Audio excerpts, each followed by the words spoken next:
Greetings and salutations, viewers. JLB here, back with another video in what I presume to be the first season of Animated Television History Tour. And on today's video, we're going to be talking about a very little known series that features a very well-known character.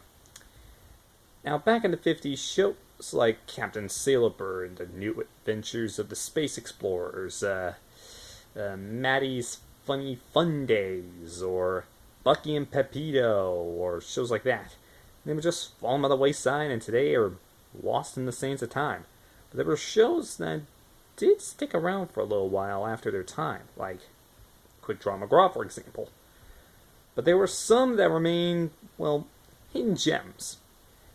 The show we're talking about today is no exception. On today's video, we're going to be discussing the 1959 Felix the Cat television show. Now, for those of you who know who Felix the Cat is, good, you're in the loop. But if you don't know who Felix the Cat is, well, first of all, shame on you. Secondly, let me give you a rundown. You see, Felix the Cat was a world-famous newspaper comic strip character until he got a bigger stage in the era of silent films and at the beginning of the talking motion picture era in the late teens, throughout the 20s and the pretty much throughout the 30s, respectively.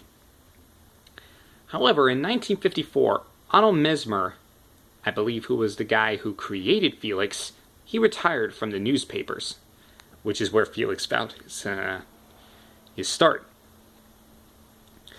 And so we let his assistant, Joe Oriolo, who, by the way, was the co-creator of Casper the Friendly Ghost, take over that comic strip.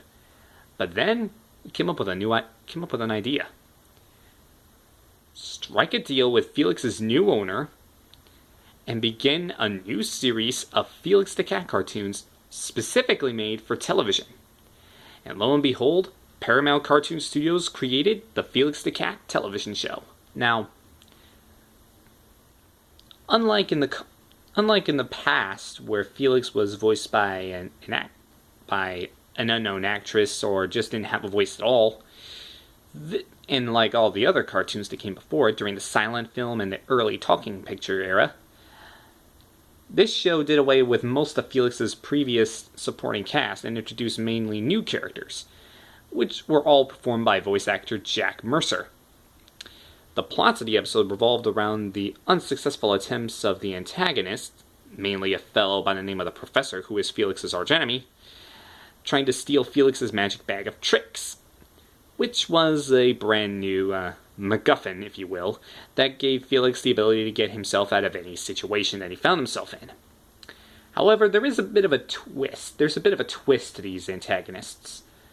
It's rather unusual, but the antagonists, like the Professor and all the other ones, they were occasionally depicted as Felix's friends, which is kind of odd, having an antagonist be a friend of the protagonist.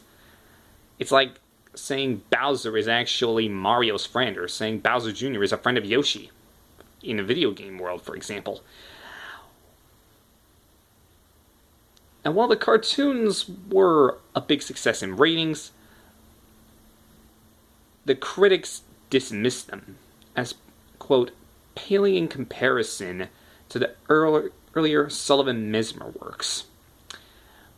But, in my opinion, is the show good? Well, it's worth a view at least maybe once. After all, there are a couple of episodes that will get you laughing. And if you like Felix the Cat, well, the show might be just for you then.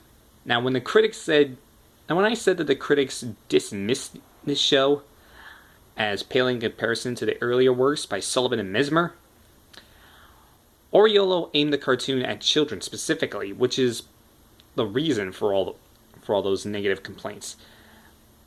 And the series used very limited animation, much like Clutch Cargo did, only to a more extent. Plus, it had simplistic stories. much like the children's cartoons of today, like, say, 44 Cats or We Bear Bears, or even the Ben 10 reboot. This TV series actually also helped reintroduce the character of Felix the Cat to kids in America, but it also introduced him to a new audience, the children of Japan.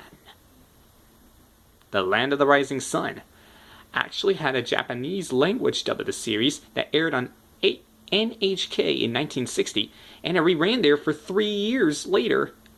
Well, it reran there in 1963, 3 years after it debuted, on Fuji Television. And 4 decades later, that's right, 4 decades later in the 2000s, Felix would become the star of his own anime series in Japan, with about 126 episodes of the show under his belt, or in his bag. I'd say that it's definitely worth a shot to have a look at Felix the Cat, at least once. I mean, sure, not all the cartoons are probably on YouTube, but still, if you prefer the old-fashioned characters like Mickey Mouse, Popeye the Sailor Man, Betty Boop, Casper, or even Felix, I think you might get used to this. But this wasn't the end of Felix's animated adventures, either on film or television. Oh no. Later in the series, like in a later season, we're going to be talking a little bit more about Felix the Cat, but we'll get to that when we get to that. Now, with that being said, thanks so much for joining me, and let me know your thoughts on the show. If you've seen the Felix the Cat cartoon from the 50s, definitely tell me what you think of it. If you never heard of Felix the Cat and it's the first time you ever heard of him, well, you're welcome. In the meantime, thanks for watching, and I'll see you all next time.